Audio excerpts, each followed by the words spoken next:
अस्सलामुअलैकुम, welcome to audio Urdu book. Novel का नाम है माई डियर माफिया और इसकी राइटर हैं जी शिफा अली। और ये राइटर की तरफ से एक छोटा सा पैसेज है तो हम इसको इग्नोर करते हैं। तो नावल को स्टार्ट करते हैं। एक कहकों की गूंज थी जो गूंजती रही, एक दिल का शोर था जो सुना तक न गया। क्या आग थी कि जिसमें सुलगते रहे हैं हम, क्या रंज था जो आज तक हमसे कहा तक न गया।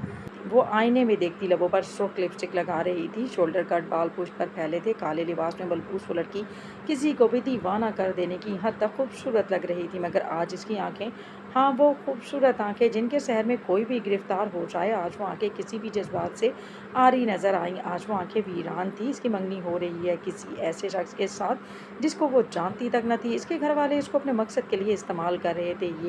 ये क्या है, कहना गलत ना होगा कि वो उसका अपनी बेटी का सौदा कर रहे थे। वो तैयार हुई, एक आखिरी नज़र खुद पर डाली। आज जितनी वो खूबसूरत लग रही थी, इतनी खूबसूरत लगना नहीं चाहती थी। वो कुछ भी करके यहाँ से फरार होना चाहती थी, जो कि इतनी सिक्योरिटी के होते हुए मुमकिन न था। इतने में दरवाजे पर दस्तक हुई।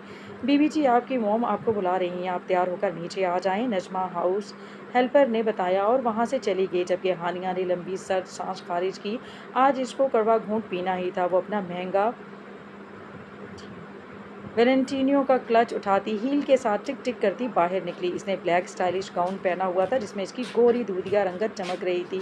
रॉकिंग चेयर पर बैठे इस आदमी ने चाकू को अपनी दो उंगलियों की मदद से घुमाया। ये इसका स्टाइल था, इब्राहिम का स्टाइल, जो सिर्फ इसी पर ही जचता था। क्या खबर है, इब्राहिम ने चाकू को हाथ में घुमाते हुए फैज़ से पूछा। फैज़ इब्राहिम का बचपन का दोस्त था और अब लेफ्ट हैंड था। इसकी बेटी की मंगनी हो रही है। फैज़ ने कुछ झिझकते इसको बताया, मना ले, जितनी खुशियाँ मनानी है मना ले, क्योंकि अब गम के बादल जल्द ही मंडलाने वाले हैं इस पर। इब्राहिम ने कहते साथ चाकू अपनी जैकेट की जेब में डाला और उठ खड़ा हुआ। इब्राहिम आम दुनिया की नज़र में एक जाना माना बिजनेसमैन था, मगर इसकी हकीकत से सिर्फ कुछ ही लोग वाकिफ थे। चलो फिर आ जाओ, इनकी तबाही का पहला मरहला देखते हैं। इब्राहिम कहता कमरे से बाहर निकल गया और फैज़ भी आने वाले वक्त को सोचते हुए इसके पीछे हो लिया। वो कमरे से निकलती, सीढ़ियाँ उतरती नीचे आई। नीचे इसकी माँ और छोटी बहन इसका इंतज़ार कर रहे थे। वो खूबसूरत महल था, बहुत आलीशान और खूबसूरत, जो इसके बाप ने अपने काले धंधों से कमाया था। नेकी के रास्ते पर भले ही पैसा ज़्यादा ना हो, मगर अमन और सुकून ज़रूर होता है। जबकि बुराई का रास्ता आसान भी होता है और इसमें पैसा भी बहुत होता है, मगर फ़कत एक चीज़ जो इधर नहीं होती वो होता है सुकून। सुकून इंसान ख़रीद नहीं सकता, वो तो इंसान के अंदर पाया जाता है। मगर इस राह पर गामजन लोगों की ज़िंदगी में सुकून होता नहीं होता, चाहे जितना भी इनके पास पैसा हो, इन्हें हमेशा ये कम ही लगेगा। और ऐसा ही था आज। हानिया की मंगनी पैसे की वजह से ही किसी ऐसे इंसान से हो रही थी जिसके बहुत से स्कैंडल और अफेयर के बारे में हर कोई जानता था, जबकि इसकी फैमिली को इससे कोई गर्ज नहीं था। Look at you honey, you are looking damn pretty. इसकी माँ अनवाल ने इससे मुखातिब होते हुए कहा। डैम प्रेटी, इसकी माँ अनवाल ने इससे मुखातिब होते हुए कहा। मैं मगर इसको किसी के भी कॉम्प्लीमेंट से आज फ़र्क ना पड़ा था। इसकी आंखें आज इसका दुख चीख चीख कर बयान कर रही थी, जो उसकी माँ को ना सही मगर इसकी बहन आयला को ज़रूर नज़र आ रहा था। आयला हानिया की सौतेली बहन थी, अनवाल आयला की सगी माँ थी। जबकि हानिया की माँ बहुत साल पहले एक एक्सीडेंट में अपनी जान गंवा बैठी थी। अनवाल की शादी यूसुफ साहब के साथ हानिया की माँ की डेथ के 2 महीने बाद हुई। यूसुफ साहब का कहना था कि वो अकेले इसकी परवरिश नहीं कर पाएंगे, इसलिए अनवाल से शादी कर ली। अनवाल से शादी के बाद हानिया की ज़िंदगी में कोई बदलाव ना आया। वो वैसे ही माँ की ममता को तड़पती रही। जबकि अब हानिया की एक और बहन आ चुकी थी, आयला। आयला और हानिया दोनों एक दूसरे से बहुत प्यार करती हैं। आयला हानिया की ज़िंदगी में खुशी की फुहार की तरह आई थी और आज हानिया को इसकी हालत में देखते आयला को बहुत अफसोस हुआ। पापा कहाँ हैं? हानिया ने इधर उधर नज़र दौड़ाते अनवाल से पूछा। वो जा चुके हैं, अब हम भी चलते हैं, अनवाल ने कहते साथ कदम बाहर को बढ़ा दिए और हानिया और आयला भी इनके पीछे चल पड़ी। हानिया की गाड़ी हाल के गेट पर रुकी और फिर एक गार्ड ने दरवाज़ा खोला तो वो अपने काली महंगी हील में मलबूस पाँव ज़मीन पर रख गई और खड़ी हो गई। फिर अपनी माँ और बहनों के साथ हाल के अंदर चली गई। ये एक बिजनेस डील की खुशी में पार्टी दी गई थी, वही डील जिसके लिए हानिया का सौदा हुआ था। वो इसी पार्टी में रज़ा, एहतशाम और हानिया जाफ़र की मंगनी की अनाउंसमेंट होनी थी। वो अंदर आई। अंदर का माहौल बहुत खूबसूरत था, हर चीज़ को बहुत खूबसूरती से सजाया गया था और तरह तरह की लाइट्स ने माहौल को और प्यारा बना दिया था। मगर क्या फ़ायदा है ऐसी लाइट्स का जब दिलों में ही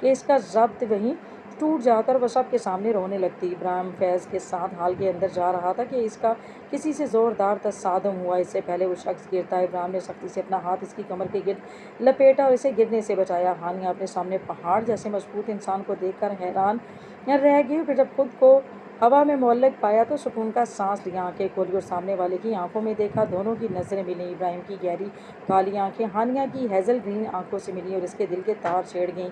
इसको होश तब आया जब हानिया ने इसके सामने हाथ से चुटकी बजाई, excuse me, can you please leave me. Haniya के रद्द-ए-अमल पर वो होश में आया और उसको छोड़ा तो वो भागती हुई वाशरूम में बंद हो गई। कौन थी ये? इब्राहिम ने मुख्तसर सा पूछा। हानिया जाफिर, जिसकी आज मंगनी है। फैज़ ने इसे बताया। रज़ा एहतशाम का कोई बंदोबस्त करो, ये इस पार्टी में पहुँच ना सके, एक्सीडेंट करवा दिया जाए, कुछ भी, मगर वो मुझे इधर नज़र न आए। इब्राहिम ने कहते साथ कदम आगे बढ़ा दिए। फैज़ भी किसी को कॉल करके हुक्म देता फ़ोन रख के आगे बढ़ गया था। हानिया वाशरूम के अंदर गई और खुद को अंदर बंद कर लिया। इसके लिए वहाँ खड़ा रहना मुश्किल काम हो चुका था। नहीं हानिया, तुम बहुत बहादुर हो, तुम इस सब से लड़ सकती हो। इसके अंदर से एक आवाज़ आई, मगर कैसे? वो ये सोचती रह गई। एक काम करती हूँ, फ़िलहाल के लिए ये मंगनी कर लेती हूँ, इसके बाद कहीं चली जाऊँगी, कहीं बहुत दूर, जहाँ ये लोग ना हों, जहाँ मैं आज़ादी से सांस ले सकूँ। इसने सोचते हुए इरादा किया और वॉशरूम के आने से खुद पर एक नज़र डालती वहाँ से बाहर आ गई और आयला के पास चली गई। आयला ने इसको खुद की तरफ आता देखकर इसकी तरफ कदम बढ़ा दिए। आप ही टेंशन ना लें, सब ठीक हो जाएगा, आयला ने हानिया को दिलासा देते हुए कहा। मुझे लग रहा है आयला कि मैंने अल्लाह को नाराज़ कर दिया है। मैं इसकी इबादत नहीं करती, इससे फिर भी गिले शिकवे रखती हूँ। वो क्यों सुनेगा मेरी जब मैं ही इसकी नहीं सुनती? हानिया ने झुके कंधों के साथ कहा। आंखें ज़ब्त की शिद्दत से लाल हो रही थी। आप ही बोला है, अल्लाह वो सबसे प्यार करता है, ये नहीं देखता कि कौन इसकी इबादत करता है। वो तो दिलों के हाल खूब जानता है। वो इनसे भी प्यार करता है जो इसकी इबादत नहीं करते, वो इनसे भी प्यार करता है जो इसे मानते तक नहीं है। आप मायूस ना हो, मायूसी गुनाह है, अल्लाह से दुआ करो, ज़रूर सुनेगा। आयला की बातों ने हानिया पर गहरा असर छोड़ा। वो सर को हाँ में जुम्बिश दे गई। इतने में इनको अनवाल मोम आती दिखी अपनी जानिब। जो काम कहा था वो हो गया क्या?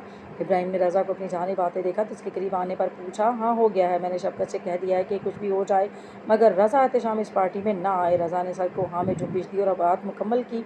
चलो आओ जाफिर दुरानी से मिलें। इब्राहिम कहता आगे की जानिब बढ़ गया। अरे इब्राहिम मलिक, आपने यहाँ आकर इस पार्टी में चार चांद लगा दिए। हमें तो लगा था आप आएंगे ही नहीं। जाफर साहब ने हैरत और खुशी के मिले जुले तासरात के साथ कहा। अरे थैंक्स, इब्राहिम ने एक दफ़ा मुस्कुराहट के साथ कहा और इनके बढ़ाए गए हाथ को नज़रअंदाज करता आगे बढ़ गया। अनवाल आयला और हानिया के पास आई। इसके तासरात कुछ ठीक नहीं लग रहे थे। What happened mom? हानिया ने अपनी माँ के चेहरे के आड़े रंगों को देखे इस्तग़फ़ार किया। हानिया, रज़ा का एक्सीडेंट हो गया है, मैं और तुम्हारे बाबा वहीं जा रहे हैं, प्लीज़ पार्टी को संभाल लेना। कोई और हमारा पूछे तो बोल देना मेरी तबीयत ख़राब हो गई है, इसलिए जाना पड़ गया। अनवाल ने कहा और वहाँ से चली गई। जबकि अब हानिया के चेहरे पर रंग खिल चुके थे। वो आंखें जो कब से वीरान नज़र आ रही थी, इनमें चमक दौड़ गई थी। आप ही मैंने कहा था ना, ये अल्लाह की तरफ से आजमाइश थी और अब टल चुकी है। आयला ने खुश होते हुए कहा। वो दोनों खुश तो बेहद थी मगर रज़ा का भी अफसोस था। मगर इन लोगों ने इस बात को ये सोच कर झिड़क दिया कि आम खाओ गुठलियाँ न गिनो। पार्टी इख्तिताम को आई और आयला और हानिया भी ड्राइवर के साथ घर चली गई थी। इब्राहिम बेड पर लेटा गहरी सोच में मुब्तला था। वो लड़की जब से इसे टकराई थी तब से इसके हवासों पर सवार थी। मैं क्यों सोच रहा हूँ इसके बारे में इतना? वो मेरे दुश्मन की बेटी, यहाँ मेरा ही दिमाग ख़राब हो चुका है जब से इसे टकराया हूँ। वो इन्हीं बातों को सोचते सोचते गहरी नींद में चला गया था। हानिया घर आई, कमरे में जाकर ड्रेस चेंज किया, वज़ू किया और शुक्राने के नफल अदा करने लगी। आज वो बहुत खुश थी। रज़ा नाम की आफत से जान जो छूटी थी। वो नमाज़ पढ़ती नहीं थी मगर तरीक़ाकार आता था। नवाल ने तो कभी इसके सामने नमाज नहीं पढ़ी थी। इसकी माँ ने इसको नमाज़ पढ़ना सिखाया था। वो बहुत नेक खातून थी। अगर आज वो ज़िंदा होती तो हानिया इतनी डिप्रेस्ड ना होती। इसकी माँ के जाने के बाद से हानिया ने नमाज़ पढ़ना भी छोड़ दी थी और गम गुमसुम रहने लगी थी। इसने नफल अदा की और फिर दुआ के लिए हाथ उठाए। या अल्लाह, मुझे माफ़ कर दे, मैं मायूस हो गई थी आप पर से, तो तवक्कुल खो दिया, आपसे अपने गिले शिकवे किए, कभी आपकी तरफ कदम न बढ़ाया, मुझे माफ़ कर दें अल्लाह जी। वो रोते रोते सिसक पड़ी और कब सजदे में लेटे लेटे कि कब इसकी आँख लग गई इसको पता ही ना चला। पर्दों से झांकती रोशनी से इसकी आंख खुली। वो रात को इसके ख्यालों को जहन में रखते ही सो चुका था और अब सुबह 10 बजे इसकी आंख खुली थी। इब्राहिम का कमरा बहुत ही खूबसूरत था। ब्लैक और ग्रे की थीम पर बना ये कमरा खुद से ज़्यादा खूबसूरती की मिसाल था और इसके कमरे में एक वाल पूरे शीशे की थी। इसके पार खूबसूरत गार्डन का मंजर आता। इसका कमरा ऊपर था। इसकी ज़िंदगी में कोई ना था। और इसके कमरे में एक वाल पूरे शीशे की थी, जिसके पार खूबसूरत गार्डन का मंजर आता। इसका कमरा ऊपर था। इसकी ज़िंदगी में कोई ना था सिवाय फैज़ के। वतन तनहा था। डिप्रेशन ने इसको हर तरफ से घेर लिया था। अगर फैज़ इसकी ज़िंदगी में ना होता तो इसने पागल हो जाना था। वो आंखें मलते उठ बैठा और बालों में हाथ फेरते खड़ा हुआ। पहले ग्लास वाल की तरफ आया, इस पर से पर्दे हटाकर बाहर का मंजर देखा और फिर फ्रेश होने के लिए वाशरूम में चला गया। आज वो बहुत कुछ नज़र आ रही थी। यूनिवर्सिटी में भी इसका दिन अच्छा गुजर रहा था। हानिया यार, शुक्र है तुम्हारे सर से बला टली। कितनी डिप्रेस्ड हो गई थी तुम? हानिया ने इसको खुशी से चहकते देख कर कहा। हानिया इसकी बेस्ट बड़ी, हर काम मस्ती में इसके साथ साथ होती थी। हाँ यार, बस शुक्र है अल्लाह का, हानिया ने मुस्कुराकर जवाब दिया। चलो क्लास का टाइम हो गया है, हानिया ने कहते साथ ही इसका हाथ पकड़ा और क्लास की तरफ बढ़ गई।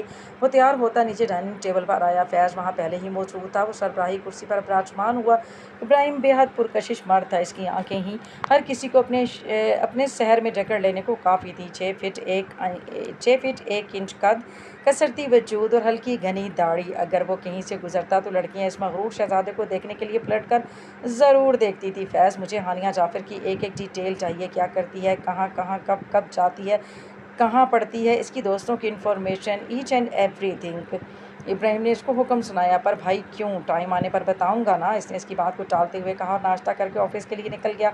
आज एक बहुत ज़रूरी मीटिंग होने वाली थी, जिसकी तैयारी इब्राहिम पिछले 3 महीनों से कर रहा था। इब्राहिम अपने ऑफिस रूम में बैठा ब्लैक कॉफ़ी पी रहा था जब दरवाजे पर दस्तक हुई। कम इन, इसने अपनी रूबदार आवाज़ से कहा तो इसका सेक्रेटरी आदिल अंदर दाखिल हुआ। सर, मिस्टर जाफ़र आ गए हैं, आपका वेट कर रहे हैं। अदील ने इसको इन्फॉर्म किया। ठीक है, मैं आता हूँ। इब्राहिम के कहने पर अदील बाहर चला गया था। बज़ाहिर ये मीटिंग गैर मुतवक्को थी, मगर इसके पीछे इब्राहिम मलिक का 3 महीनों का प्लान था। वो ओछा कोट पहना और बटन बंद किए और रूम से बाहर निकलकर गेस्ट रूम की जानिब बढ़ गया। अस्सलाम वालेकुम, कैसे हैं आप मलिक साहब? जाफ़र साहब ने मुस्कुराकर इब्राहिम से पूछा तो इसके चेहरे पर एक तरफा मुस्कुराहट फैल गई। मैं ठीक हूँ, आप सुनाएं? इब्राहिम ने मुस्कुराते हुए कहा। जी अल्लाह का करम है। जाफ़र साहब का जवाब सुनते इब्राहिम को समझ नहीं आया कि वो हंसते ये गुस्सा हों। एक ऐसा शख्स जो इंतहाई घिनौने काम करता है, इसके मुंह से ये अल्फाज अच्छे नहीं लगते। इब्राहिम सोच कर रह गया। चलें जाफ़र साहब, बाकी बातें तो होती रहेंगी, हम पहले काम की बात कर लेते हैं। इब्राहिम ने संजीदा होते हुए इस्तफ़ार किया। यस श्योर, जाफ़र साहब ने हाँ में सर को झुंबिश देते हुए कहा। यह डील आपको बहुत पसंद आएगी। मुझे आपसे कॉन्ट्रैक्ट करना है। एक मिल की तामीर है, जो भी प्रॉफिट होगा आधा आधा। इब्राहिम की बात सुनकर जाफ़र साहब की आंखें चमक उठी थी। जी जी, नेक काम में देरी कैसी, मैं राज़ी हूँ। जाफ़र साहब ने खुशी से फूलते हुए कहा था। अरे अरे सब्र, ठहर जाएं, मेरी एक शर्त है। इब्राहिम ने शातिराना मुस्कुराहट के साथ कहा तो जाफ़र साहब ने हैरत से इब्राहिम को देखा। कैसी शर्त? जाफ़र साहब ने हैरानी से पूछा तो इब्राहिम की मुस्कुराहट मज़ीद फैल गई। मेरी शर्त बहुत छोटी सी है, बस मुझे आपकी बेटी हानिया से शादी करनी है, वो भी इस हफ्ते के अंदर अंदर। अगर मंजूर है तो ठीक है, डील डन कर लेते हैं। इब्राहिम ने पुरसकून अंदाज में कहा। अरे बस इतनी सी बात, इसी हफ्ते आपकी शादी होगी मेरी बेटी से। जाफ़र साहब ने सुकून की सांस ली शर्त सुनने के बाद और फट से हाँ कर दी। चले ठीक है फिर, डील डन, कहते हुए इसके सामने कुछ कागज़ रखे जिन पर इसने दस्तखत कर दिए। चले फिर, जल्द अज जल्द काम शुरू हो जाना चाहिए। इब्राहिम ने इनको हुक्म दिया तो जाफ़र साहब ने हाँ में सर को जुम्बिश दी और बाहर निकल गए। इब्राहिम ने भी सुकून की सांस ली। ऐसा नहीं हो सकता डैड, आपने फिर किसी के साथ चंद पैसों के लिए मेरा सौदा कर दिया। उम्मीद करती हूँ नावल पसंद आ रहा होगा। पहला नावल है तो अगर कोई भूल हो गई हो तो माजरत, और अगर नावल अच्छा लग रहा हो तो प्लीज़ मुझे बताइएगा। ये राइटर की तरफ से एक छोटा सा पैसेज था, तो उनकी हौसला अफजाई करने के लिए आप प्लीज़ अच्छे से कमेंट कीजिएगा। और जिन्होंने हमारा चैनल अभी तक सब्सक्राइब नहीं किया है तो प्लीज़ चैनल को भी सब्सक्राइब कर लीजिएगा। एक हफ्ते के बाद आज इसका निकाह था, एक ऐसे शख्स के साथ जिसको ना इसने देखा था ना ही इसका नाम पता था। दिल में एक अजीब सा डर था कि क्या होगा, क्या अब इसके साथ एक जानवर की तरह सलूक किया जाएगा या इसकी कदर की जाएगी। खैर, वो इस सब को अपनी किस्मत का लिखा सोच कर तस्लीम कर चुकी थी। सिस्टर, आप बहुत प्यारी लग रही हैं आज। दूल्हे मियाँ तो आपको देख कर ही फिदा हो जाएंगे, फारिया इसकी ब्यूटिशियन ने इससे कहा, जिस पर वो फीका सा मुस्कुरा दी थी। हानिया, निकाह ख्वाह आने वाले हैं, निकाह के लिए खुद को तैयार कर लो, अनवाल ने कहा और बाहर चली गई। फिर कुछ देर बाद ब्राइडल रूम में ही इसका निकाह पढ़ाया गया। हानिया जाफ़र वल्द जाफ़र दुरानी, क्या आपको इब्राहिम मलिक वल्द आसिफ मलिक से सिक्कर आयजुल वक्त 50 लाख हक महर ये निकाह कबूल है? आंखें खोल लें। डैड, मैं आपकी बेटी हूँ, कौन करता है अपनी बेटी के साथ ये सब? ममा होती तो कभी ऐसा ना होने देती। जब हानिया को पता चला कि इसके डैड ने एक और डील साइन कर ली है इसके बदले में, तो वो गुस्से से पागल हो गई थी। चट्टा जाफ़र साहब का हाथ उठा और हानिया के गाल पर निशान छोड़ गया। कोई ऐसे बात करता है अपने बाप के साथ? बहुत आज़ादी मिल गई तुम्हें, एक हफ्ते में तुम्हारी शादी है, कोई बहाना ना चलेगा। अब दफ़ा हो जाओ मेरी नज़रों से, जाफिर साहब ने गरजदार आवाज़ में कहा तो हानिया सहम गई और अपने कमरे में बंद हो गई। या अल्लाह, मेरी मदद कर, मुझे इस आजमाइश से बाहर निकाल। अभी तो मैंने सुख का सांस लिया था पर अब ये मुसीबत आ गई है। हानिया ने रोते हुए अल्लाह से दुआ मांगी और वज़ू करने वाशरूम में घुस गई। वो सजदों में रो रही थी कि गिड़गिड़ा रही थी, अल्लाह से दुआ मांग रही थी कि इसकी मदद करे, इसके गुनाह माफ़ कर दें, और रोते रोते वहीं सजदे में सो गई थी। कबूल है, कबूल है, कबूल है। हानिया इब्राहिम को अपने निकाह में कबूल कर चुकी थी। अब मौलवी साहब ने इब्राहिम का निकाह पढ़वाया। इब्राहिम मलिक वल्द आसिफ मलिक, क्या आपको हानिया जाफिर वल्द जाफिर दुरानी से सिक्का आयतुल वक्त 50 लाख हक महर, ये निकाह कबूल है, कबूल है, कबूल है, कबूल है। निकाह हुआ और हर तरफ मुबारकबाद वसूल की जा रही थी। इब्राहिम के घर से सिर्फ फैज़ था। निकाह के बाद हानिया को स्टेज पर लाया गया। जैसे इसकी नज़र सामने खड़े वजी शख्स पर गई, वो हैरान हो गई। ये वही शख्स था जो इस दिन इससे पार्टी में टकराया था। इब्राहिम बहुत ज़्यादा हैंडसम लग रहा था। 6 फीट से निकलता कद, कसरती जिसामत, साफ शफाफ रंगत, गाल पर पड़ता डिम्पल, वो सबसे अलग था, सबसे प्यारा। 28 साला ये शख्स खूबसूरती की मिसाल था। हानिया की भी आंखें इसके चेहरे से हटने से इनकारी थी। क्या ये शख्स लिख दिया गया था इसकी ज़िंदगी में? वो तो खुद को बदनसीब समझती थी, मगर इतना प्यारा शोहर था। वो इसका अपना फंक्शन बहुत खूबसूरत था, हर चीज़ बहुत अच्छी थी। आहिस्ता आहिस्ता मेहमान जाने लगे, रुखसती का शोर उठा और वो अपने घर से रुखसत होते वक्त बहुत रोई थी। जो भी था, भले वो वहाँ खुश नहीं थी, मगर फिर भी अपना घर तो अपना ही होता है ना। रुखसत होकर वो लोग मलिक मैंशन रवाना हो गए। हानिया बेड पर सुकड़ी सिमटी सी बैठी थी जब इब्राहिम रूम का दरवाज़ा खोलकर अंदर दाखिल हुआ। रूम को बहुत खूबसूरत फूलों से सजाया हुआ था। हर रंग का गुलाब और तरह तरह के रंग बिरंगे फूल थे। रूम का कलर फुल वाइट था। बेड, फर्नीचर, वॉल सब कुछ सफ़ेद था और सफ़ेद रंग पर रंग बिरंगे फूल नहायत ही ख्वाबीदा मंजर पेश कर रहे थे। ये इब्राहिम का रूम नहीं था, ये इसके महल का दूसरा सबसे खूबसूरत कमरा था, जिसकी खूबसूरती फूलों से और निखर गई थी। अस्सलाम वालेकुम, कैसी हैं आप? इब्राहिम ने कमरे में आकर हानिया को सलाम किया और इसका हाल जानना चाहा। वो सोच कर आया था कि वो इससे नरमी से ही कलाम करेगा। इसने हानिया से शादी सिर्फ इसका एतमाद जीत कर इसको इसके बाप के ख़िलाफ़ करने के लिए की थी, ताकि इसका आगे का काम आसान हो सके। वालेकुम अस्सलाम, मैं ठीक हूँ, हानिया ने डरते हुए इससे कहा। इतनी जल्दी वो इससे किसी अच्छे की उम्मीद नहीं रखना चाहती थी जो बाद में टूट जाए। इब्राहिम इसके करीब आया और बेड पर इससे थोड़े से फासले पर बैठ गया। यह आपकी मुंह दिखाई है, मुझे अंदाज़ा नहीं था कि आपको क्या पसंद है, तो उम्मीद है आपको ये गिफ्ट पसंद आएगा, इब्राहिम ने मुस्कुराते हुए कहा। तो वो गिफ्ट को भूल कर इसकी मुस्कुराहट के शहर में खो गई। क्या हुआ? गिफ्ट खोले ना। इब्राहिम ने इसको यकटक अपनी तरफ देखता पाकर इसे होश दिलाया और गिफ्ट की तरफ इशारा किया तो वो खज्जल सी होती गिफ्ट खोलने लगी। बॉक्स को खोलते ही इसकी आंखों में चमक आई। वो एक खूबसूरत डायमंड ब्रेसलेट था। पसंद आया? इब्राहिम ने हानिया को अपनी तरफ हैरत से तकता पाकर सवाल किया। इसको पता था कि इसको पसंद आया है, मगर फिर भी एक बार इसके मुंह से खुद सुनना चाहता था। ये बहुत खूबसूरत है, मुझे बहुत पसंद आया, हानिया ने मुस्कुरा कर कहा। तो इब्राहिम भी मुस्कुरा दिया। आपको भूख लगी है? इब्राहिम ने इससे पूछा, क्योंकि आयला ने इसको पहले ही बताया दिया था कि इसने सुबह से कुछ नहीं खाया। हानिया ने नफ़ी में सर हिला दिया। झूठ, मुझे पता है आपको भूख लगी है, आप जाकर चेंज कर ले, मैं तब तक आपके लिए कुछ ऑर्डर कर देता हूँ। इब्राहिम कहता रूम से बाहर चला गया, जबकि हानिया इस कश्मकश में पड़ गई थी कि इसका सूट केस कहाँ है जिसमें इसके कपड़े थे। थोड़ी देर बाद इब्राहिम रूम में दाखिल हुआ तो इसने सामने बेड पर बैठी हानिया को देखा, जो अब तक ही शादी के लहंगे में थी। आपने ड्रेस चेंज नहीं किया? इब्राहिम ने हानिया से पूछा। वो मुझे नहीं पता कि मेरा सूटकेस कहाँ है, हानिया ने कुछ झिझकते हुए इसको बताया। कोई बात नहीं, आप फिलहाल मेरे कपड़े पहन लें, सुबह तक आपके कपड़े कबर्ड में हैंग होंगे। इब्राहिम ने कहते साथ अपने कबर्ड का दरवाज़ा खोला और इसमें से एक ब्लैक टी शर्ट और ब्लैक ट्राउज़र निकालते इसके आगे बढ़ाया तो इसने चुपचाप थाम लिया और वाशरूम में चली गई। फिर जब तकरीबन आधे घंटे के बाद वो वाशरूम से बाहर निकली तो इब्राहिम रूम में नज़र ना आया। ये कहाँ चले गए हैं? वो बस यही सोच रही थी कि जब इब्राहिम रूम का दरवाज़ा खोलते अंदर दाखिल हुआ। आ जाएं, चलें शाहबाज, जल्दी से खाना खा लें, फिर सो जाएंगे, इब्राहिम ने कहा। और फिर इन दोनों ने खाना खाया और सोने के लिए लेट गए। हानिया को बहुत मुश्किल से नींद आई, क्योंकि इसको अपने बेड पर सोने की आदत थी और अब जगह चेंज होने की वजह से इसको नींद नहीं आ रही थी। खैर अल्लाह अल्लाह करके इसको नींद आई और वो सो गई। हानिया की आंख अपने ऊपर दबाव महसूस करके खुली। पहले तो वो शल होती आंखों से देखने लगी कि वो कहाँ है। फिर रात का मंजर इसकी आंखों के सामने लहराया तो इसके चेहरे पर गैर महसूस मुस्कुराहट ने अहाता किया। फिर इसका ध्यान अपने ऊपर गया, जहाँ इब्राहिम पूरे हक से इस पर अपना आधा वज़न डाले सो रहा था। इसको हैरत के साथ शर्म भी आई। वो हल्का सा कसमसाई कि शायद इब्राहिम की आँख खुल जाए, मगर इब्राहिम ढीठ बना लेटा रहा। वो जाग गया था कि इसके जागने से पहले ही, मगर सोने की एक्टिंग कर रहा था। सुने उठे ना, मुझे सांस नहीं आ रही है, हानिया ने इसको झंझोड़ते हुए कहा।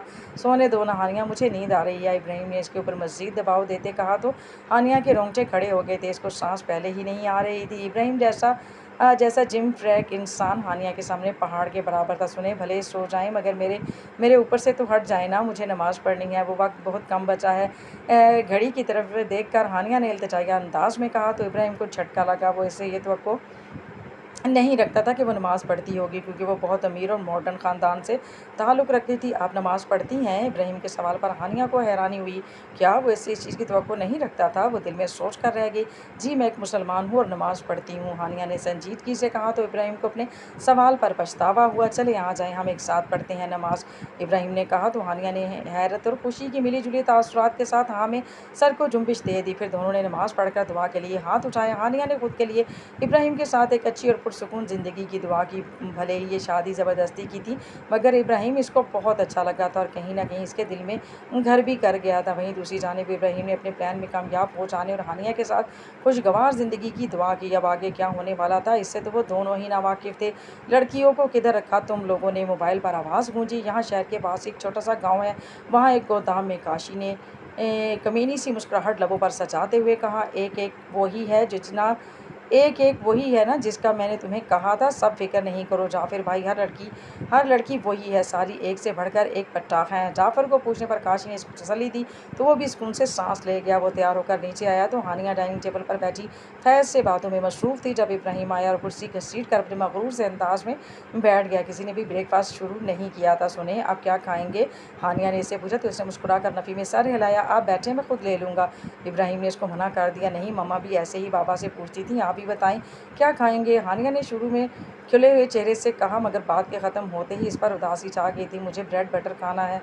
इब्राहिम के बोलने की देर थी कि हानिया ने ब्रेड पर बटर लगाकर इसकी तरफ बढ़ाया और इसने मुस्कुराते हुए थाम कर मुंह से लगा लिया। इन दोनों के बीच में बैठा फैज़ अपना अकेला होने का गम मनाता रह गया। देख लेना, एक दिन मेरी बीवी भी आएगी और मुझे अपने हाथों से खाना बनाकर खिलाएगी, फैज़ ने दुख के साथ कहा। तो इब्राहिम ने उसको खा जाने वाली नज़रों से देखा और हानिया शर्मा गई थी। इन तीनों ने नाश्ता किया और फैज़ और इब्राहिम ऑफिस के लिए चले गए। इब्राहिम जाते जाते ये कहकर गया था कि शाम में रेडी रहना, वलीमे के लिए पार्टी वालर की अपॉइंटमेंट थी। जाफिर भाई, लड़कियां अड्डे पर पहुंच चुकी हैं, अब बताओ इनका क्या करना है? काशी ने जाफिर को इतला की कि लड़कियां पहुंच चुकी हैं इनके अड्डे तक। अब एक काम करो, अगर तो सितारा भाई इनमें से हर एक लड़की के 2 लाख देने को तैयार है तो ठीक है, वरना तो मेरे दुबई में निहत्ते से जाने वाले हैं जो मुंह मांगी कीमत देने को ख़रीदने की। चलो ठीक है भाई, मैं सितारा भाई से बात करता हूँ, अगर वो ना मानी तो फिर आगे आप देख लेना कि क्या करना है। काशी ने कहते गाल बंद कर दी और सितारा भाई के पास जाने की तैयारी करने लगा। जाफिर हर बड़े और गैर कानूनी काम में मुलविस था। असले की स्मगलिंग, लोगों के कत्ल की सिपारी लेना, लड़कियों को बेचना, ये सब कुछ।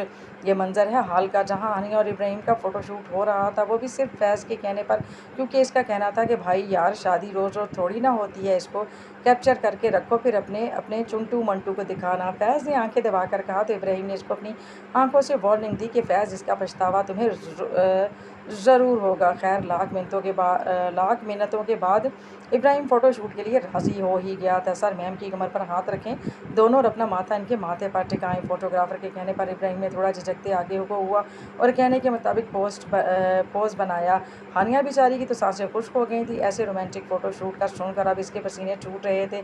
इब्राहिम को अपने इतने करीब महसूस करके अब फ़ोटोग्राफ़र ने अब पोज़ बताने लगा था। सर, मैम को खड़े खड़े सीधा ही गोद में उठाकर गोल घुमा लें। फ़ोटोग्राफ़र के कहने की देर थी। हानिया के कानों से धुएँ निकलने लगे और चेहरा लाल टमाटर की तरह लाल हो गया। इब्राहिम हल्का सा झुका और इसको अपनी बाहों में भरकर गोल घूमने लगा। जैसे ही वो घूमा तो ऊपर से गुलाब की पत्तियों की बारिश होने लगी और हानिया ने चेहरे को उठाकर मुस्कुराकर इस मंजर को एंजॉय किया। फ़ोटोग्राफ़र के कैमरे में एक और खूबसूरत मंजर कैद हो गया था। रात का फंक्शन बहुत अच्छा गुजरा। इब्राहिम के बिजनेस पार्टनर्स भी इस दावत में मदऊ किए गए थे। आयला अपनी डार्क ब्लू कलर की साड़ी का पल्लू संभालते चलते हुए आ रही थी कि इसका किसी से ज़ोरदार टकराव हुआ और वो खुद को संभालना पाई और ज़मीन बोस होने ही वाली थी कि किसी ने इसका हाथ पकड़कर झटके से खींचा तो वो कटी डाल की तरह आकर इसके सीने से टकराई। आप अंधे होंगे, देखकर नहीं चल सकते। आयला को पता था वो देखकर नहीं चल रही थी, मगर इसे सामने वाले पर ही इल्ज़ाम डाल दिया। ओहो मैडम, आंखें आपके पास भी हैं, आप ही इनका इस्तेमाल कर लें थोड़ा सा। फैज़ ने भी दूबदू जवाब दिया। वो आयला को इतने दिनों से देख रहा था, इसको पता था कि वो हानिया की बहन है और फैज़ को वो बहुत अच्छी लगी थी, इसलिए थोड़ा सा कसूर इसका भी था। टकराने वाले माँ इडियट, आयला ने मुंह बनाकर कहा और आगे बढ़ गई। हाय, बस भाई की शादी गुजर जाए फिर इनसे बात करता हूँ। अपनी फैज़ ठंडी सांस खारिज करके बोला, क्या हाल है सितारा भाई, धंधा कैसा चल रहा है तुम्हारा? काशी ने सितारा भाई से पूछा, जो झूले से एक टांग नीचे लटकाकर कुछ गुंडों जैसे अंदाज में बैठी थी। क्या बताऊँ? अरे काशी, मैं तुझे अगर ग्राहक नाराज़ हो रहे हैं कि सितारा बाई कोई अच्छा माल नहीं ला रही अपने कोटे पर सितारा बाई ने इसको अपना दुखड़ा सुनाया और काशी को अपना काम बनते हुए देखा। अरे सितारा बाई, बस इतनी सी बात, मैं हूँ ना, मैं तुम्हारी परेशानी का हल बताता हूँ। काशी ने मुस्कुराकर इसको देखते हुए कहा, मेरे पास बहुत खूबसूरत लड़कियाँ आई हैं, अगर तुम चाहो तो हम उससे तुम्हें भेज सकते हैं। काशी ने इसको बताया तो सितारा बाई की आंखें चमक उठी। बता कितनी कीमत देनी होगी मुझे? सितारा बाई ने खुश होते हुए कहा, मेरे पास 20 लड़कियाँ हैं, एक लड़की के 2 लाख, बताओ मंजूर है तो पैसे दो और लड़कियों को ले लो। काशी के बोलने पर सितारा बाई सोच में पड़ गई थी। इसके पास पैसे तो थे, मगर वो इतने ज़्यादा पैसे एकदम से कैसे खर्च कर दे, इस बात की कश्मकश में थी। चलो फिर ठीक है, कल मेरे अड्डे पर लड़कियां भेज देना, मैं तुम्हें पैसे दे दूंगी। सितारा बाई ने बल आखिर कहा तो काशी ने सुकून की सांस खारिज की। चलो ठीक है, फिर कल मिलते हैं। काशी कहता बाहर निकल गया और सितारा बाई भी खुश हो गई थी। भाई जाफिर के बंदे ने लड़कियों की डील कर ली है। सितारा बाई के अड्डे पर फैज़ ने इब्राहिम को बताया तो इब्राहिम ने कुछ सोचकर फैज़ को जवाब दिया, एक काम करो, जितने पैसे सितारा बाई इसको दे रही है इससे डबल की ऑफर तुम इसको दो, और हाँ, कैमरा और माइक्रोफोन भूलना मत। इब्राहिम ने इसको आगे का प्लान बताकर इसको हदायत दी तो इसकी हदायत पर फैज़ ने नफ़ी में सर हिलाया। भाई बस भाई, इतने सालों से कोई गड़बड़ हुई है जो अब होगी फैज़, मुझे पता है, मगर हमारे सालों की मेहनत तबाह हो जाएगी सिर्फ एक गलती से, इसलिए हर कदम सोच समझ कर उठाना होगा। और हाँ, काशी से बात करके ज़्यादा से ज़्यादा जाफिर का आना बुलवाना, इससे हमारा सबूत और ठोस हो जाएगा। इब्राहिम के कहने पर फैज़ ने हाँ में सर हिलाया और चला गया। काशी, तुम मुझे जानते नहीं हो अभी, बस इतना बताओ कितने पैसों में दोगे लड़कियां? फैज़ ने काशी को खुद की बड़ी हस्ती होने का यकीन दिलाया और इससे सवाल किया, मैंने सितारा बाई से 2 लाख एक लड़की के मांगे थे, अब अगर तुम्हें चाहिए तो तुम 4 लाख में ले लो, क्योंकि वहाँ से डील कैंसिल होगी तो हमें सितारा बाई के आदमियों से ख़तरा होगा। काशी ने अपनी मांग रखी तो कैफ के चेहरे पर एक तरफा मुस्कुराहट फैल गई। ठीक है, जहाँ बताया जाए वहाँ लड़कियाँ भेज देना, वहीं हाथ के हाथ कैश मिल जाएगा तुम्हें। कैफ ने डील कर ली थी और सारी आवाज़ें भी रिकॉर्ड हो चुकी थी। अब सितारा बाई ने भी पकड़े जाना था। वो लड़कियों को अपने आदमियों से अगवा करवा कर अपने कोठे में लाती और फिर वहाँ इनसे ज़बरदस्ती घिनौने काम करवाती। मगर हर बुराई पर एक दिन ज़वाल आता है और इन पर ज़वाल लाने वाला कोई और नहीं बल्कि इब्राहिम ही होगा। और जाफिर की और भी बहुत सी इन्फॉर्मेशन इन लोगों को चाहिए थी, इन सब के खिलाफ सबूत चाहिए थे। आने वाले दिन जाफिर के लिए दोज़ख से कम नहीं होने वाले थे। इससे अपने गुनाहों का एतराफ़ भी करवाना था, जो इब्राहिम को अब समझ आ गई थी कि वो अपने ही मुँह से अपने गुनाह कैसे उगलेगा। हानिया और इब्राहिम की शादी को 1 महीना गुजर चुका था। हानिया के दिल में इब्राहिम के लिए मोहब्बत ज़ोर कर रही थी। इब्राहिम ने इस 1 महीने में हानिया को इतनी मोहब्बत दी थी कि जितनी हानिया ने कभी सोची भी नहीं थी। दोनों में अंडरस्टैंडिंग बहुत अच्छी हो चुकी थी। और इब्राहिम को ये वक्त ठीक लगा था कि वो हानिया को अपनी ज़िंदगी के बारे में बता दे, इसके सामने अपनी असलियत बता दे, इसको ये बता दे कि इसके बाप के साथ क्या हुआ था। आज इब्राहिम को अपने घर वालों की बहुत याद आ रही थी। इसकी आंखें शिद्दत ज़ब्त से लाल हो रही थीं। वो रूम में दाखिल हुआ तो हानिया ने अपने बेड की साइड लैम्प ऑन करके कोई किताब पढ़ रही थी। वो आया और ड्रेसिंग रूम में जाकर कपड़े लेकर नहाने चला गया। नहाकर वापस आया और अपने ऊपर बॉडी स्प्रे छिड़कर हानिया की जाने बढ़ा। हानिया इसको खुद की तरफ आता देखकर सीधी होकर बैठ गई और किताब साइड में रख दी। वो हानिया के पास बैठ गया, बिल्कुल चुपचाप। आज हानिया को इसकी चुप से वहशत हो रही थी। इब्राहिम इसको मेंटली स्टेबल नहीं लग रहा था। इब्राहिम ने हानिया के हाथ को अपने हाथ में लिया। कमरे की खामोशी को इब्राहिम ने तोड़ा। हानी, आज मैं तुम्हें अपनी ज़िंदगी की असलियत, अपनी सच्चाई बताना चाहता हूँ, मगर इससे भी पहले मैं तुम्हें किसी भी बात से पहले ये बताना चाहता हूँ कि मैं तुमसे बहुत मोहब्बत करता हूँ। शायद खुद से भी इतनी मोहब्बत मैंने कभी नहीं की जितनी तुमसे कर बैठा हूँ। मुझे तुमसे पहली नज़र में प्यार हो गया था और अब मैं मोहब्बत की गहराइयों में डूब चुका हूँ। मैं अब चाहूँ भी तो तुम्हारी मोहब्बत के समंदर से बाहर नहीं निकल सकता। वो बोल रहा था और वो चुपचाप यकटक इसे देखते हुए सुन रही थी। आज वो खुद को एक खुशनसीब लड़की समझ रही थी। तुम्हें ऐसा लगता है ना कि मैं तो इस डील के बदले में ख़रीदा है, मगर ऐसा नहीं है। मुझे तुमसे मोहब्बत हो गई थी पहली नज़र में, इसलिए मैंने तुम्हें पाने के लिए रज़ा का एक्सीडेंट करवाया और तुम्हारे बाबा को जैक की ऑफ़र देकर साथ तुम्हारा भी रिश्ता मांग लिया। वो एक पल के लिए रुका, ठंडी सांस खारिज की, फिर बोलना शुरू किया। अब मैं तुम्हें वो बात बताने जा रहा हूँ जो काफ़ी सालों से मेरे दिल में दफन है, जो मुझे चैन की नींद सोने नहीं देती। 18 साल पहले की बात है। 18 साल पहले मामा बाबा कब आएंगे घर? मुझे इनके साथ बाहर घूमने जाना है। 22 साल इब्राहिम अपनी मामा से पूछ रहा था कि इसके बाबा कब आएंगे। मेरा बच्चा, बाबा बस आने ही वाले होंगे। आपको पता है ना, बाबा के बहुत से काम होते हैं और अगर वो ना करें तो इनके बॉस इनको डांटेंगे। आप चाहते हैं कि आपके बाबा को कोई डांटे? आरफा बेगम ने इब्राहिम को इमोशनल ब्लैकमेल करते हुए पूछा तो इसने फौरी ना में सर हिला दिया। नहीं मामा, मैं नहीं चाहता कि कोई मेरे बाबा को डांटे। इसके इस तरह कहने पर आरफा बेगम मुस्कुरा दी थी, मगर इनको खुद परेशानी हो रही थी कि इब्राहिम के बाबा अभी तक क्यों नहीं आए थे। दानियाल साहब रोज़ 7 बजे तक घर आ जाया करते थे, मगर आज 9 बज गए थे, मगर इनका कोई अता पता ना था। इनका फ़ोन भी बंद जा रहा था। आरफा बेगम को वसवसे आने लगे तो उन्होंने वज़ू किया और नमाज़ पढ़ने लगी। नमाज़ पढ़कर फारिग हुई तो दरवाज़े पर दस्तक हुई। वो जगह नमाज़ से उठकर दरवाज़े की जानिब पहुँची तो सामने दानियाल साहब के पास जाफ़िर खड़े थे। वो हुलिये से ठीक नहीं लग रहे थे। आरफा बेगम ने ज़रा सा दरवाज़ा खोलकर देखा और दरवाज़ा दोबारा बंद करना चाहा तो जाफ़िर साहब ने दरवाज़े में अपनी टांग अड़ाकर दरवाज़े को बंद होने से रोका और दरवाज़े को धक्का देते अंदर बढ़े। इब्राहिम, जो ये समझ रहा था कि इसके बाबा आ गए हैं, अपने बाबा के बॉस को ज़बरदस्ती घर में घुसते देखकर सहम गया और भागकर आरफा बेगम के साथ लिपट गया। जाफिर आगे आया और इब्राहिम को खींचकर अपनी माँ से अलग करके इसको एक कमरे में बंद कर दिया। इब्राहिम अंदर अकेला खड़ा रोने लगा। इसको के अकेले रहने से डर लगता था। जाफिर साहब आरफा बेगम की जानिब बढ़ा और इनके बालों को बुद्धि से खींचकर इनका सर ऊंचा किया। क्या समझा था तुमने? तुम मुझे ठुकरा कर दूर कर दोगी तो मैं तुम्हें चैन से जी लेने दूंगा? तुम्हारे शोर को तो मैंने मार दिया, अब तुम्हारी बारी है। जाफर के कहने पर आरफा बेगम की आंखों में आंसू मंडलाने लगे थे। वो लोग मिडिल क्लास फैमिली से ताल्लुक़ रखते थे, मगर दानियाल साहब ने कभी इन लोगों को किसी चीज़ की कमी नहीं होने दी थी। इनका घर एक हंसता खेलता घर था, मगर बुराई के साए पर तब लहराए जब दानियाल साहब आरफा बेगम के साथ अपने ऑफिस के एक गेट टुगेदर में गए थे। वहाँ जाफिर साहब ने इनको देखा। जाफिर साहब को आरफा बेगम अच्छी लग गई थी। पूरी पार्टी में आरफा बेगम ने जाफिर साहब की गंदी नज़रें खुद पर बर्दाश्त की और हद तो तब होगी जब आरफा बेगम वॉशरूम गई तो जाफिर साहब इनके पीछे पीछे वहाँ पहुँच गए। जैसे ही वो बाहर आए तो उनके सामने खड़े देखा। आरफा बेगम की सांस सीने में अटक गई थी। दानियाल, में ऐसा क्या है? इसको छोड़कर मेरे पास आ जाओ, मैं तुम्हें बहुत पैसे दूंगा, बहुत आसाइश दूंगा।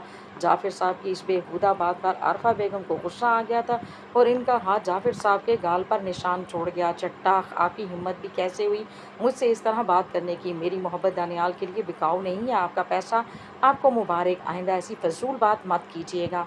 आरफा बेगम ने वहाँ से भागने में ही आफियत जानी थी। फिर वो लोग घर चले गए। अगले दिन आरफा बेगम को लगा जाफिर साहब दानियाल को जॉब से निकाल देंगे, मगर ऐसा नहीं हुआ। तो आरफा बेगम ने सुकून की सांस ली थी। मगर आज जो हुआ था वो इनके वहमो गुमान में भी नहीं था। तेरे शोर को भी जिंदा जलाया था, अब मैं भी तुझे जिंदा जलाऊंगा। जाफिर साहब ने यह कहते हुए आरफा बेगम पर पेट्रोल छिड़क दिया और दूर जाकर इन पर माचिस की तीली फेंक दी। इब्राहिम, जो ये मंजर खिड़की से देख रहा था, अपनी माँ को अपनी आंखों के सामने तड़पता देख कर इब्राहिम की सांस खुश्क होने लगी थी। वो बिलक बिलक कर तड़प तड़प कर रोने लगा। इसकी माँ इसकी आंखों के सामने दम तोड़ चुकी थी। महल्ले वाले घर से धुआं उठते देखकर घर का दरवाज़ा तोड़कर अंदर दाखिल हुए तो सामने आरफा बेगम को जलता देखकर सबके होशान खता हो गए। सबने जल्दी जल्दी इन पर पानी डाला, मगर तब तक वो मर चुकी थी। इन लोगों ने रूम का दरवाज़ा खोलकर इब्राहिम को बाहर निकाला और उसको अपने साथ ले गए। मैयत का इंतज़ाम भी महल्ले वालों ने किया था। इनको जनाजा हो चुका था। इब्राहिम डर और ट्रॉमे की वजह से बेहोश हो चुका था। जब इसको होश आया तो वैसे ही इसके घर में था। ज़ोर से चिल्लाना शुरू कर दिया। मामा बाबा महल्ले वालों ने बहुत मुश्किल से इसको चुप करवाया। इब्राहिम माँ बाप की डेथ के बाद शफीक चाचा के साथ रहने लगा। वो अकेले रहते थे और अब इनके साथ इब्राहिम भी रहने लगा था। वो बहुत गरीब मजदूर थे। उन्होंने जैसे तैसे करके इब्राहिम की स्कूल की फ़ीस भर के इसको मैट्रिक करवाया। इंटर में इसको स्कॉलरशिप मिल गई तो इसकी पढ़ाई का बोझ थोड़ा कम हो गया था। इब्राहिम सुबह कॉलेज जाता और रात को रेस्टोरेंट पर काम करके पैसे कमाता। फिर वो दिन आ ही गया जिसका इसको बेसब्री से इंतज़ार था। वो इब्राहिम दानियाल मलिक से मेजर इब्राहिम दानियाल मलिक बन चुका था और अपने बदले के लिए पूरा तैयार था। इब्राहिम ने इसको सब बता दिया था कि इब्राहिम और हानिया दोनों की आंखों से आंसू रवा थे। इब्राहिम के गवाह इसके आंसू और इसकी वो आंखें थी जिनमें वो सिर्फ तकलीफ और कर्ब दिखाई दे रहा था। हानिया, क्या तुम्हें मुझ पर यकीन है? क्या तुम मेरे साथ अपनी ज़िंदगी गुजारना पसंद करोगी? क्या तुम मेरे साथ मिलकर मेरे मामा बाबा को इंसाफ दिलवाओगी? इब्राहिम ने एक साथ इतने सारे सवाल दागे। इब्राहिम, मुझे आप पर यकीन है। मुझे पता है आप सच कह रहे हैं। आपकी आंखें आपकी गवाही दे रही हैं। मैं आपके साथ रहूँगी हमेशा और आपके मामा बाबा को इंसाफ दिलवाऊंगी। हानिया के अल्फाज इब्राहिम के दिल पर ठंडी फुहार की तरह लगे थे। वो हानिया को सख्ती से खुद में भींच गया। इब्राहिम, अगर हम बाबा से इनके जराइम कबूल कैसे करवाएंगे? हानिया ने कुछ सोचते हुए इब्राहिम से परेशान होकर पूछा था, तुम्हारे बाबा को इस दुनिया में सबसे ज़्यादा किस चीज़ से प्यार है? इब्राहिम ने सवाल के बदले सवाल किया और ये सवाल का जवाब देना हानिया के लिए मुश्किल ना था। पैसा, पैसा ही है वो जिस चीज़ से बाबा को बहुत प्यार है। हानिया ने अफसोस से बताया। इसके लहजे में मायूसी ही मायूसी थी। तो बस इनको बर्बाद अब इनका पैसा ही करेगा। इब्राहिम ने अपने लहजे में वहशत समोए हुए कहा। आप क्या करने वाले हैं इब्राहिम? हानिया ने फिक्रमंद होते हुए पूछा। कुछ ऐसा जिससे तुम्हारे बाबा बर्बाद हो जाएंगे। इब्राहिम से शफाकियत से कहा। तो हानिया के रोंगटे खड़े हो गए थे। मेरी जान, तुम फिक्र मत करो, मैं किसी बेगुनाह को सज़ा नहीं दूंगा, इब्राहिम ने कहा और कमरे से बाहर निकल गया। भाई, हमारे शराब के अड्डे पर शॉर्ट सर्किट हुआ था, वहाँ आग लग गई है और पूरा पूरा पूरा पूरा हाल जल चुका है। काशी ने जाफ़र को कॉल करके परेशानी से बताया तो जाफ़र के माथे पर बल नमूदार हुए। अभी जाफ़र काशी से बात कर ही रहा था कि इसके दूसरे आदमी अजमल की कॉल आ गई, जो लड़कियों को स्मगल करके बाहर मुल्कों में बेचता था। हाँ बोलो अजमल, क्या हुआ? जाफ़र के पूछने पर इसको अजमल की परेशान आवाज़ सुनाई दी। भाई, हमने जो भी लड़कियाँ अगवा की थी बाहर स्मगल के लिए, वो सब भाग गई हैं। अजमल के कहने पर जाफ़र के माथे पर पसीने आने लगे। इसको कितना लोश हो रहा था। खड़े खड़े इसको एक और आदमी की कॉल आने लगी, जो इसकी शराब की फैक्ट्री में हुआ करता था। भाई, फैक्ट्री और इसे दोनों पर आग लग चुकी है, सब राख हो चुका है। शीदे के कहने पर जाफिर ने कॉल काट दी थी और बेड पर धड़ाम से बैठा। जी, इसके पैरों तले से ज़मीन खिसक चुकी थी। इसका पैसा इसके हाथ से फिसल रहा था। एक बार फिर फ़ोन बजा, एक आखिरी बार। जी जाफिर, सब तबाह हो गया। सब कुछ तबाह हो चुका है। जिस पर आपको नाज था, जिस पर आपको गरूर था, सामने से किसी के तन सी भरपूर बात पर जाफिर मलिक में हलक में कांटे चुभने लगे। देखो कौन हो तुम, ऐसे क्यों कर रहे हो, क्या बिगाड़ा है मैंने तुम्हारा? जाफिर ने इसे बेबसी की इंतहा पर पहुंचकर पूछा। वो तो तुम्हें बहुत जल्द पता चल जाएगा कि तुमने क्या किया है। अगर मेरे बारे में जानना चाहते हो तो जिस जगह मैं बोलूँ इस जगह 5 बजे सुबह पहुंच जाना। तुम्हारे सारे सवालात के जवाब मैं बहुत तफसील से दूंगा। इब्राहिम ने कहते साथ फ़ोन बंद कर दिया था। वो जय नमाज पर बैठी दुआ मांग रही थी। आंखें सुर्ख हो रही थी, आंखों से आंसू के आबले फूट रहे थे। वो इस टूटी बिखरी हालत में बैठी अल्लाह की तलबगार नज़र आ रही थी। आज इसको अपनी माँ की कमी शिद्दत से महसूस हो रही थी। अल्लाह मियाँ मुझे सुकून दे दें। मामा के जाने के बाद मैं कभी सुकून से नहीं सो सकी। आप तो मेरी हालत से वाकिफ़ है ना, आपको तो पता है कि मैं अंदर ही अंदर टूटती जा रही हूँ। मुझे सुकून दे दें, आमीन। इसने दुआ मांगी और उठ खड़ी हुई। इसको इब्राहिम के पेरेंट्स के लिए बहुत बहुत बुरा लग रहा था कि इसके बाबा ने इब्राहिम का घर उजाड़ दिया। इसने जाए नमाज तय करके अलमारी में रख दी और अपना सर पर बना स्काफ खोला। सामने से इसको इब्राहिम रूम का दरवाज़ा खोलते अंदर दाखिल होते हुए दिखाई दिया। इब्राहिम, कहाँ थे आप सुबह से? हानिया की फ़िक्रमंदाना आवाज़ सुनकर इब्राहिम के दिल में ठंडक पड़ी। कौन था वहाँ जो इसकी फ़िक्र करता? इसने मुस्कुराकर हानिया को देखा और अपनी बाहें वाह करते इसको अपने पास बुलाया तो वो भागती हुई जाकर इसके गले लग गई। हानिया, तुम्हारी ये फ़िक्र मोहब्बत मुझे बहुत अच्छी लगती है। तुमने ऐसा क्या किया कि मुझ पर कि मैं सिवाय तुम्हारे और कुछ सोच ही नहीं पाता। इब्राहिम ने इसको बाहों में भरकर कहा तो हानिया का चेहरा सुर्ख अनार हुआ। हानिया, क्या तुम्हें भला कर रही हो? इब्राहिम ने हैरानी से पूछा। साथ ज़ोरदार कहका मारकर हंस दिया। इब्राहिम, आप बहुत बुरे हैं, मैं नहीं कर रही आपसे बात। हानिया ने शर्मिंदगी दूर करने के लिए गुस्से से चीख कर कहा तो इब्राहिम ने सीरियस होने में ही अपनी आफियत जानी। इसको पता था कि हानिया के साथ इसके बाबा के रवैया सही नहीं है। वो हानिया की हर एक बात से वाकिफ़ था। जो इसका मकसद था वो इसमें कामयाब हो जाता। फिर इसने हानिया को वो ज़िंदगी देने का सोचा था जिससे वो अपने हर गम भुलाकर इसके साथ एक नई शुरुआत करे। हानी, आज मेरा मकसद पूरा हो जाएगा। आज मेरा वो अहम काम तकमील पाएगा जिसको मैं सालों से करने की ख्वाहिश रखता हूँ। इब्राहिम ने इसको अपनी बाहों के घेरे में भरते नम लहजे में कहा था। कौन कहता है मर्द रोते नहीं हैं? मर्द रोते हैं। लोगों के सामने तो ज़्यादातर औरतें भी नहीं रोती। अल्लाह ने इंसान के दिल में जज्बात रखे हैं और जब हम अपने दिल के जज्बातों को समझ ना पाएँ या फिर तकलीफ बर्दाश्त ना हो तो आंसू तो आ ही जाते हैं। इब्राहिम की वहशत पूरे अंडरवर्ल्ड में थी, मगर फिर भी वो रो रहा था। कुछ तो ऐसा था ना कि इस माफिया स्ट्रॉन्ग मैन की आंखों से आंसू बह रहे थे। हानिया इसको रोता देखकर मायूस हो गई थी। ऐसा इंसान जो आपकी ज़िंदगी में आया और आपकी ज़िंदगी को खूबसूरत बना दिया हो, इस इंसान को खुद तकलीफ़ में देखना आसान थोड़ी होता है। इब्राहिम, रोए नहीं, मुझे भी रोना आ रहा है और अगर मैं रो दी ना तो फिर आपके घंटे बर्बाद हो जाएंगे मुझे चुप करवाने में। हानिया ने मुंह फुलाकर कहा तो इब्राहिम रोते हुए भी हंस दिया। मेरी जान पर मेरी पूरी ज़िंदगी कुर्बान, आप सिर्फ चंद घंटों की बात कर रही हैं। इब्राहिम ने हानियों की पेशानी चूमते हुए कहा तो वो झिप सी गई। मेरी जान, मुझे देर हो रही है, मुझे जाना होगा। इब्राहिम ने घड़ी की तरफ देखते कहा जो रात के 3 का हिंसा बजा रही थी और फिर वो उसको वहाँ पुरसुकून छोड़कर इस राह पर चल दिया जहाँ जाकर इसके जख्म ताज़ा होने वाले थे।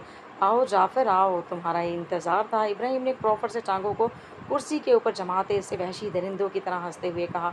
जाफ़र इब्राहिम की आवाज़ पहचान चुका था। इसको झटका लगा था कि एक इतने बड़े बिजनेसमैन को भला इससे क्या गर्ज होगी, मगर इसको क्या पता था कि अभी तो बहुत से हिसाब बाकी थे, अभी तो उसका एतराफ़ जुर्म करना भी बाकी था। इब्राहिम, तुम ऐसा कैसे कर सकते हो? मैं तुम्हारे बाप के बराबर हूँ। जाफ़िर साहब ने हैरत से इससे पूछा। इब्राहिम वहीं था जहाँ वो जाफ़िर जैसे लोगों को इनके ख़िताम तक पहुँचाता था। खबरदार अगर आपने अपने आप को इस गलीज़ मुंह से ख़ुद को मेरे बाप का दर्जा देने की कोशिश की। इब्राहिम ने धाड़ते हुए कहा तो जाफ़िर के मुंह पर चुप लग गई थी। तुम कौन हो? जाफ़िर के मुंह से फ़कत इतना ही निकल पाया, याद है 18 साल पहले तुमने आरफा दानियाल और दानियाल मलिक का कत्ल किया था। इब्राहिम ने अपने लहजे को पुरस्कार बनाते पूछा तो जाफ़िर के होश उड़ गए। इसको इस फ़ोन में ही इस दिन का वाक़या याद आया। वो बगैर पलक झपकाए इब्राहिम को देखता गया। इनका बेटा हूँ मैं, तुझे तुझे क्या लगा कि तू हम सबको मार देगा, बर्बाद कर देगा? देख जिंदा हूँ मैं और आज तुझसे एक एक गुनाह का हिसाब लूँगा। इब्राहिम ने इसे गुस्से से पागल होकर पूछा, ओह तो तू इनसे उस इंसान का बेटा है? मैं तो समझा था मर चुका है। जैसे तेरी माँ तड़प तड़प कर मरी वैसे ही अकेलेपन को महसूस करते तू भी मर जाएगा।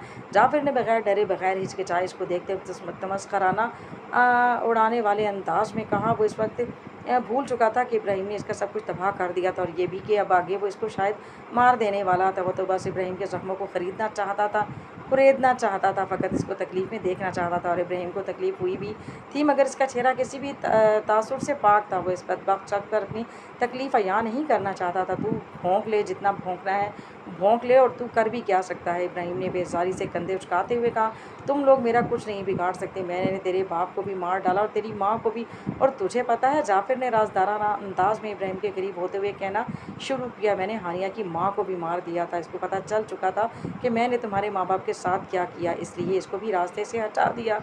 तेरा ये राज मेरे लिए राज नहीं है। मैं तेरी पूरी ज़िंदगी खंगाल चुका हूँ, मुझसे ज़्यादा तू भी अपने बारे में नहीं जानता। इब्राहिम ने सहरदारी कर देने वाली हंसी हंसते हुए कहा। तो जाफिर का चेहरा लट्ठे की मानिंद सफ़ेद हुआ।